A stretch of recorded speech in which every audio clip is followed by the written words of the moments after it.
আবারও মবের শিকার হলো বাংলাদেশ এবং কোনোভাবেই এই মব থামানো যাচ্ছে না। আদালত প্রাঙ্গণের মবের কথা আমরা বারবার বলেছি যে আদালত প্রাঙ্গণে যে মব হচ্ছে এটা ঠেকানো যাচ্ছে না। বিভিন্ন নেতা কর্মী দোসর ট্যাগ দিয়ে তাদের বাড়িঘর ভাঙচুর, হামলা, বুলডোজার দিয়ে গুড়িয়ে দেয়া, এই সংস্কৃতি থামছেই না। সেনাবাহিনীর ব্যাপক অভিযানের ফলেও এই সংস্কৃতি থেকে বেরিয়ে আসতে পারছে না দেশ।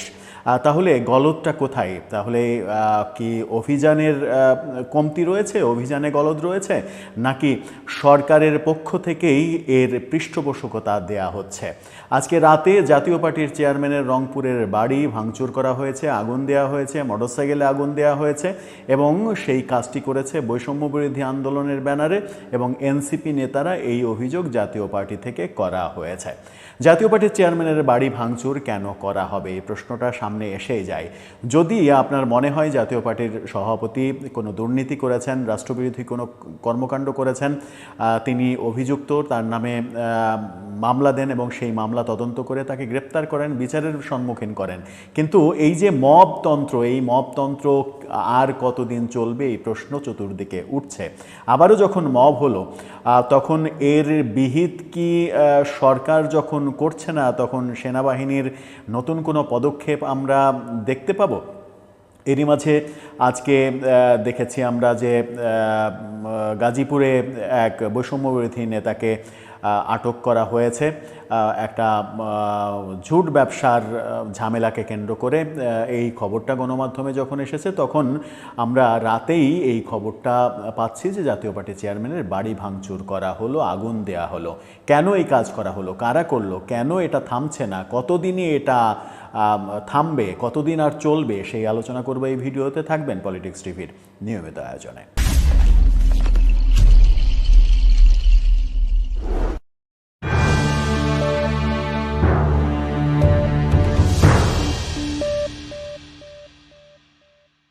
দর্শক, পলিটিক্স টিভির নিয়মিত ভিডিওগুলো স্পন্সর করছে প্রজাপতি.টিভি, নতুন ওটিটি প্ল্যাটফর্ম। আপনারা চাইলে ইউটিউবে, ফেসবুকে, ইনস্টাগ্রামে, টিকটকে দেখে নিতে পারেন। ডেসক্রিপশন বক্সে লিঙ্ক দেওয়া থাকবে, সেখান থেকেও আপনারা দেখে নিতে পারেন প্রজাপতির কার্যক্রম। চলে যাচ্ছি মূল ভিডিওতে। বলছিলাম আবারও মব হলো। সেনাবাহিনী স্পষ্ট ঘোষণা দিয়েছিল এবং সেনাপ্রধান স্পষ্ট ঘোষণা দিয়েছেন মব সহ্য করা হবে না, মব আর বাংলাদেশে চলবে না। কিন্তু মব চলছে। আজকে বৈষম্য বিরোধী আন্দোলনের ব্যানারে এনসিপি নেতারা, বৈষম্যবিরোধী আন্দোলনের সঙ্গে সংশ্লিষ্ট রংপুরের তরুণরা এই একটা মিছিল করেছে।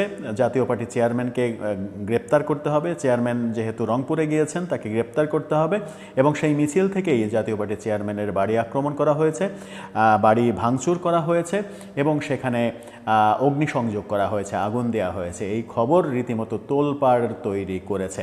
কেন এমন হচ্ছে, কেন ঠেকানো যাচ্ছে না মব? সরকারের চাইতে, প্রশাসনের চাইতে কি এই মবকারীরা যারা মব করছে এবং মবকে ইন্ধন দিচ্ছে নানাভাবে? আমরা গতকালকেও আজকেও দেখেছি সার্জিস আলমকে বলতে যে জাতীয় পার্টির চেয়ারম্যান এখনও বাইরে থাকে কি করে, এই ধরনের কথা সার্জিস আলমকে বলতে শুনেছি। এই ধরনের কথা যখন স্পষ্ট এনসিপি থেকে বলা হচ্ছে তখন এই মবের পেছনে জাতীয় পার্টি চেয়ারম্যানের বাড়ি যে আক্রমণ করা হলো, একটা মোটরসাইকেল জ্বালিয়ে দেওয়া হয়েছে, আরও কয়েকটা ভাঙচুর করা হয়েছে, বাড়িঘর ভাঙচুর করা হয়েছে, অগ্নিসংযোগ করা হয়েছে, এই ঘটনার পেছনে এনসিপি যে যুক্ত রয়েছে, এটা কি বললে খুব একটা ভুল বলা হবে? গণমাধ্যম কি বলছে? গণমাধ্যম বলছে জিএম কাদেরের বাড়িতে হামলা ভাঙচুরের ঘটনা ঘটেছে। একটি মোটরসাইকেলে আগুন দেওয়ার পাশাপাশি 3টি মোটরসাইকেল ভাঙচুর করা হয়েছে।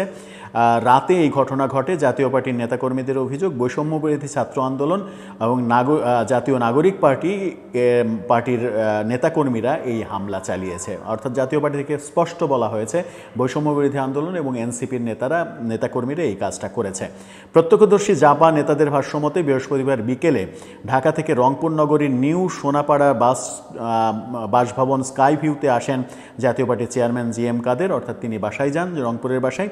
তাকে গ্রেপ্তারের দাবিতে রাত 9:45টার দিকে নগরীর গ্র্যান্ড হোটেল মোড় থেকে বৈষম্যবিরোধী ছাত্র আন্দোলন, জাতীয় নাগরিক পার্টি সহ বিভিন্ন রাজনৈতিক দলের নেতাকর্মীরা দেশীয় অস্ত্র, লাঠি সোটা, ইট পাটকেল হাতে নিয়ে জিএম কাদেরের বাড়িতে আক্রমণ চালায়। এ সময় বাড়ির বাগানে থাকা 3টি মোটরসাইকেল ভাঙচুর ও একটি মোটরসাইকেল আগুনে পুড়িয়ে দিয়ে তারা চলে যায়। খবর পেয়ে পুলিশ এবং জাতীয় পার্টির নেতাকর্মীরা স্কাই ভিউতে ছুটে যান। তারা অবিলম্বে হামলাকারীদের গ্রেপ্তার দাবি করেছে। অর্থাৎ জাতীয় পার্টি থেকে স্পষ্ট দাবি করা হচ্ছে যেটা এনসিপি নেতারা, বৈষম্য বিরোধী ছাত্র আন্দোলনের নেতারা এই কাজটা করেছে। এই স্পষ্ট অভিযোগের ভিত্তিতে কি কোনো অভিযান চালানো হবে? যারা এই কাজ করেছে নিশ্চয়ই সেখানে সিসিটিভি ফুটেজ আছে, প্রত্যক্ষদর্শী আছে, তাদের মতামতের ভিত্তিতে যারা এই কাজ করেছে তাদেরকে গ্রেপ্তার করা হবে, নাকি সরকার এটা দেখেও না দেখার ভান করবে? এই কর্মকাণ্ড যদি অন্য কেউ করতো তাহলে এতক্ষণে কোন অবস্থা তৈরি হতো? এই কর্মকাণ্ড ব্যাপারে এনসিপি নেতারা কি কোনো কথা বলবেন? কিংবা যারা এটা ঘটিয়েছে তাদের বিরুদ্ধে যদি শাস্তিমূলক ব্যবস্থা গ্রহণ করা হয়, সেনাবাহিনী যদি অ্যাকশানে নেমে পড়ে, তাহলে কি এরা আবার সেনাবাহিনীর বিরুদ্ধে বিষোদ্গার শুরু করবে? এরকম পরিস্থিতি আসলে দেশে আর কতদিন চলবে? এই প্রশ্নটা সামনে এসে যাচ্ছে বারবার।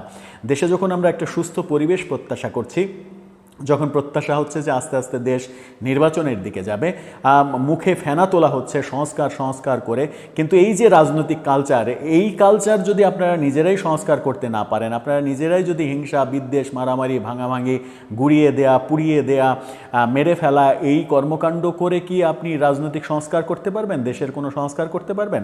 করতে পারবেন না। এটা যদি হয় নতুন রাজনৈতিক বন্দোবস্ত, তাহলে তো দেশের মানুষ বলেই ফেলবে এই নতুন রাজনৈতিক বন্দোবস্ত দরকার নেই, পুরনো বন্দোবস্তই ভালো আছে। সেটা দেশের মানুষ বলুক, এটা কি আপনারা চান? আমার মনে হয় যে পরিস্থিতি ঘোলাটে হচ্ছে এবং সরকার অকার্যকর হয়ে পড়ছে। সরকারের এই ব্যাপারে জিরো টলারেন্স নীতিতে যাওয়া উচিত। সেনাবাহিনী থেকে যেটা স্পষ্ট বলা হয়েছে সেই দিকেই সরকারের পদক্ষেপ নেওয়া উচিত, নতুবা পরিস্থিতি ভিন্ন দিকে মোড় নিতে পারে এবং আন্তর্জাতিক চাপ এমন পর্যায়ে চলে যেতে পারে যেখানে সরকারের বৈধতা নিয়ে প্রশ্ন উঠতে পারে, যেখানে বৈষম্য বিরোধী আন্দোলন এবং গণ অভ্যুত্থানের যে স্পিরিট, গণ অভ্যুত্থানের যে স্বপ্ন, সেই স্বপ্ন পর্যন্ত ধূলিসাৎ হয়ে যেতে পারে। সেটা ধূলিসাৎ করার পেছনে কারা কাজ করছে, এই মব কারা করছে, এটা তো দিনের আলোর মতো পরিষ্কার ব্যাপার। তাহলে তাদের বিরুদ্ধে ব্যবস্থা গ্রহণ করা হচ্ছে না কেন? আজকে আমরা দেখেছি আব্দুল হান্নান মাসুদ মব সৃষ্টিকারীদের ধানমন্ডি থানায় ছাড়িয়ে নিতে গিয়েছিলেন। যখন প্রচুর সমালোচনা হলো তখন তার দল থেকে একটা লোক দেখানো, তাকে শোকজ করা হলো।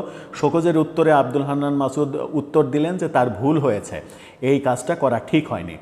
পার্টি তার শোকজ উইথড্র করে ফেললো। অর্থাৎ ভুল হয়েছে এটা বলাতেই লোক দেখানো একটা ব্যাপার সামনে আনা হলো, মিডিয়া ট্রায়ালের মতো, যে তিনি বলেছেন তার ভুল হয়েছে তাই পার্টির থেকে শোকজটা তুলে ফেলা হয়েছে। এই নাটক আসলে কতদিন চলবে? মবের পক্ষে আপনারা অবস্থান নেবেন, সরাসরি মব সৃষ্টিকারীদের থানায় গিয়ে জোর করে ছাড়িয়ে নিয়ে আসবেন, মুসলেকা দেওয়ার নাম করে তাদেরকে পৃষ্ঠপোষকতা দেবেন, আবার নতুন রাজনৈতিক বন্দোবস্তের কথা বলবেন। এই নতুন রাজনৈতিক বন্দোবস্ত আসলে কোনটা সেটা জাতি খুব ভালো করে আসলে বুঝতে পেরেছে, কিংবা জাতি আপনাদের কাছে প্রশ্নও করবে হয়তো যে এই নতুন রাজনৈতিক বন্দোবস্ত বলতে আদতে কি বোঝাতে চান আপনারা?